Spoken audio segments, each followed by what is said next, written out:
How you call yourself a rapper and you not at Rolling Loud? How you call yourself a rapper and you not like at South by Southwest and you not at the BET Awards promoting, just rubbing shoulders? You can't call yourself a rapper. Yep. Okay, I know that stuff costs money. Man, you know how much money you gonna make if you make it to what you trying to do?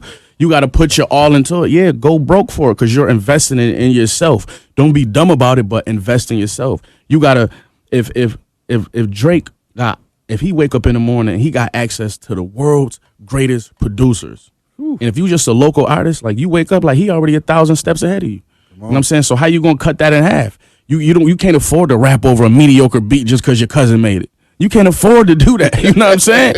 You can't afford to shoot a video with a dude just because it was $100. You can't afford to do that. So once you start taking your career seriously and start making quality moves and start building up a team, trustworthy dudes. It don't got to be your cousin or your dude who you went to school with. It could be somebody who you just met yesterday who could do the job. You feel what I'm saying? Because this is business.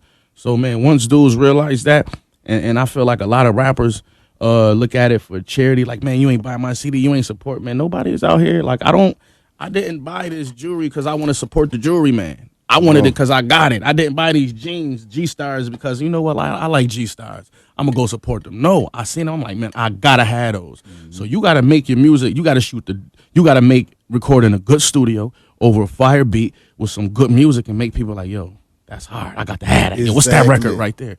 Like, you got to do it.